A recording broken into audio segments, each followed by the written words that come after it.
SS TV. Hi, welcome to SS TV. ఈరోజు Bigg Boss ఎపిసోడ్లో ఏం జరిగిందో తెలుసుకుందాం. బిగ్ బాస్కి పాత కంటెస్టెంట్స్ అందరూ వస్తున్నారు. వాళ్ళని బిగ్ బాస్ యోధులని బిగ్ బాస్ టీమ్కి ఇంట్రడ్యూస్ చేయడం జరిగింది. అయితే హౌస్లో ఉన్న వీళ్ళందరూ ఓల్డ్ కంటెస్టెంట్స్, అంటే పాత సీజన్స్లో ఎవరైతే గేమ్స్లో బాగా ఆడతారో వాళ్ళని హౌస్లోకి ఎంట్రీ ఇచ్చి ఈ యోధులతో మీరు తలపడి దీనిలో గెలిచిన వాళ్ళకి కెప్టెన్సీ కంటెండర్ టాస్క్గా వాళ్ళని అలో చేస్తారు. కెప్టెన్సీ కంటెండర్స్ ఎంతమంది అయితే అవుతారో వాళ్ళకి కెప్టెన్సీ టాస్క్ ఒకటి ఉంటుంది. సో అందులో గెలిచిన వాళ్ళు లాస్ట్ వీక్ కెప్టెన్ అవుతారనమాట.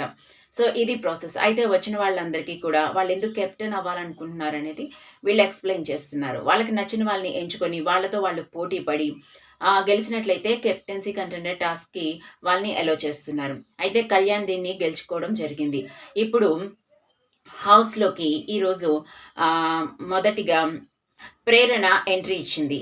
అయితే ప్రేరణ ఇంట్లోకి ఎంట్రీ ఇవ్వగానే నేను నీతో ఆడాలనుకుంటున్నాను, ఒక టఫ్ ఫైటర్వి అని చెప్పేసి తనుజ అంది. తర్వాత అందరూ కూడా వాళ్ళ వాళ్ళ వెర్షన్లో ఎక్స్ప్లెనేషన్స్ ఇచ్చుకున్నారు. అయితే ప్రేరణ తనుజ దగ్గరికి వెళ్ళి కళ్యాణ్ దగ్గరికి వెళ్ళి ఎవరిని ఎంపిక చేస్తే బాగుంటుంది అలా అలా అని మాట్లాడింది. అంతేగాని కళ్యాణ్ని అడగలేదు.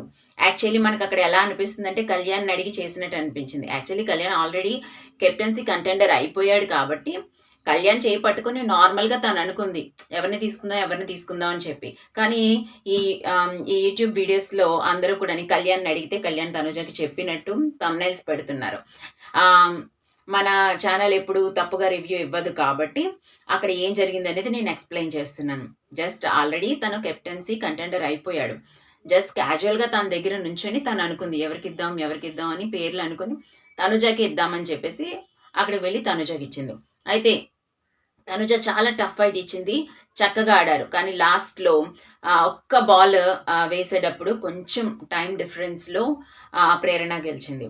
ఆ తర్వాత ఇంట్లోకి దేత్తడి హారిక, అదేనండి కోయిల ఎంట్రీ ఇచ్చింది. దేత్తడికి హారిక కూడా టాప్ 5లో ఒకరు. తను చాలా బాగా ఆడేది, తనకు కూడా మంచి ఫ్యాన్ ఫాలోయింగ్ ఉంది. అయితే తను కూడా గేమ్స్లో చాలా టఫ్ ఫైట్ ఇస్తుంది. తను ఇంట్లోకి వచ్చి ఎవరికిద్దాం అనుకునేసరికి సుమన్ లాస్ట్ వీక్ కెప్టెన్సీ టాస్క్లో గెలిచి కూడా తను ఓడిపోయినట్టు అయ్యింది కదా. సో కాబట్టి సుమన్ శెట్టికి అవకాశం ఇస్తానని చెప్పి సుమన్ శెట్టికి అవకాశం ఇచ్చింది హారిక.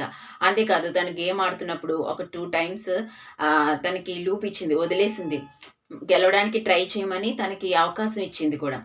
అయినప్పటికీ కూడా సుమన్ కంగారులో పెట్టి కూడా బాల్స్ స్టేబుల్గా ఉండకపోవడం వల్ల, సో పడిపోవడం వల్ల పిరమిడ్ దేతడి హారిక గెలిచింది. సో అనుకోకుండా 2 సార్లు అవకాశం ఇచ్చినప్పటికీ కూడా సుమన్కి ఈసారి లక్ రాలేదు. సుమన్ కూడా టఫ్ ఫైట్ ఇచ్చాడు, చక్కగా ఆడాడు. బట్ లక్ తనకి వర్కౌట్ అవ్వలేదు. మేబీ గాలి వలన వాళ్ళు పెట్టే ఆ బాల్స్ సరిగ్గా స్టేబుల్గా ఉండలేకపోవడం వలన, సో గ్రావిటీ తప్పడం వలన మొత్తానికి ఏదోలా అది అవ్వలేదు. సో దేతడి హారికే గెలిచింది. లాస్ట్లో మానస్ ఇంట్లోకి వచ్చాడు. సో మానస్ కూడా చాలా టఫ్ ఫైట్ అండ్ గేమ్స్లో ప్రాణం పెట్టి ఆడతాడు. సో మానస్ ఇంట్లో డెమాన్ పవన్ని ఎన్నుకోవడం జరిగింది. డెమాన్ పవన్ చాలా టఫ్ ఫైట్ ఇచ్చి డెమాన్ పవనే గెలిచాడు. యాక్చువల్గా కళ్యాణ్ కానీ డెమాన్ కానీ ఫిజికల్ టాస్క్లో కొట్టేవాళ్ళే లేరు, చక్కగా ఆడతారు వాళ్ళిద్దరు. వాళ్ళు ఎప్పుడు ఫిజికల్ టాస్క్లు ఇచ్చినా కూడా కొన్నిసార్లు తనుజ కోసం రీతు కోసం గివప్ ఇచ్చారు తప్ప ఫిజికల్ టాస్క్లు అంటే ముందుండేది డెమాన్ పవన్ అండ్ కళ్యాణే. అంటే వాళ్ళు గెలుస్తారు కూడా, అంత ఎఫర్ట్ పెడతారు అండ్ గెలుస్తారు కూడా. సో డెమాన్ పవన్ మానస్ మీద గెలిచాడు. సో ఇంట్లోకి వచ్చిన గర్ల్స్ అందరి మీద కూడా చాలామంది ఓడిపోయారు. కానీ మానస్ నిజంగా టఫ్ ఫైట్ ఇవ్వాలని చెప్పేసి డెమాన్ ఎంచుకున్నాడు. డెమాన్ మానస్తో చక్కగా ఆడి గెలిచేశాడు కూడా. ఇప్పుడు ఇంట్లోకి వచ్చిన అగ్ని పరీక్ష నుంచి వచ్చిన ఇద్దరు, అంటే డెమాన్ పవన్ కళ్యాణం అంటే కామన్ మ్యాన్సే, ఇద్దరు కూడా కెప్టెన్సీ కంటెండర్ రేస్లో ఉన్నారు. సో ఇద్దరు కెప్టెన్సీ కంటెండర్స్గా సెలెక్ట్ అయ్యి 2 ఫ్లాగ్స్ని పెట్టినారు. రీతి వెళ్ళి పరిగెట్టుకుంటూ వెళ్ళి ఆ ఫ్లాగ్ తెచ్చింది, చాలా హ్యాపీగా అక్కడ పెట్టడం జరిగింది. ఇప్పుడు కళ్యాణం అండ్ డెమాన్ అంటే కెప్టెన్సీ టాస్క్లో మిగతా వాళ్ళు ఎవరు వచ్చినా కూడా వీళ్ళిద్దరూ చక్కగా ఆడతారు కాబట్టి వీళ్ళని దాటుకుని వెళ్ళడం అంటే చాలా కష్టమైన విషయమే అని చెప్పేసి అనుకోవాలి. ఏదైనప్పటికీ కూడా ఈరోజు భరణి అండ్ దివ్యకి ఒక చిన్న డిస్కషన్ అయింది. ఆ డిస్కషన్‌లో కుంటుతూ నడుస్తుంది, ఇలా నడుస్తున్నావు అని చెప్పేసి తను భరణి సరదాగా అన్నాడు. అయితే ఆ తర్వాత డిస్కస్ చేస్తూ కూడా ఆహ్, ప్రేరణ వచ్చినప్పుడు మాట్లాడుతుంది, ఇతడు హారిక వచ్చినప్పుడు మాట్లాడుతున్నప్పుడు మీరు ఇలా లో అయిపోయారంటే ఆయన ఎప్పుడు లోయో మీరు చెప్పాలేంటి అని చెప్పేసాను. అంటే తన క్యారెక్టర్‌ని అసాసినేట్ చేస్తున్నట్టు. అంటే భరణి ఏంట్లే కూరలో కరివేపాకు అన్నట్టు తన మాట అలా ఉంటది. దివ్యది కమాండింగ్ వాయిస్‌లా ఉంటది కదా! సో, ఏదో వెటకారంగా భరణి అంటే ఒక లేబుల్ ఉన్న యాక్టర్ యాక్చువల్లీ. ఆ సీరియల్స్‌లో తనకు తెలియని వాళ్ళంటూ ఉండరు. సో, అంత పెద్దాయన. అంటే ఒక బాండింగ్‌కి కనెక్ట్ అయ్యి ఉండడం వల్ల వాళ్ళ దగ్గర లోకువ అయిపోయినట్టు పోర్ట్రే అవుతుంది దివ్య మాట్లాడుతున్నప్పుడు. దాన్ని గమనించిన భరణి నువ్విలా మాట్లాడకని చెప్పారు. మళ్ళీ తనతో మాట్లాడుతున్నప్పుడు కూడా వేలు చూపించి మాట్లాడుతుంది. ఇంకెన్ని సార్లు చెప్పినా తను వినే రకంగా లేదు కాబట్టి నేను మాట్లాడడం నాది తప్పని చెప్పేసి భరణి అక్కడ తర్వాత కోప్పడి అక్కడి నుంచి వెళ్ళిపోయాడు. మీరు మీరు జోక్ నాతో నా మీద వేయాలనుకుంటే నేను జోకేసినప్పుడు కూడా తీసుకోండి. లేకపోతే నా మీద జోకేయకండి అని చెప్పేసి దివ్య కోపంగా అక్కడి నుంచి వెళ్ళిపోయింది. ఆ తర్వాత వచ్చి భరణియే సారీ చెప్పాడు.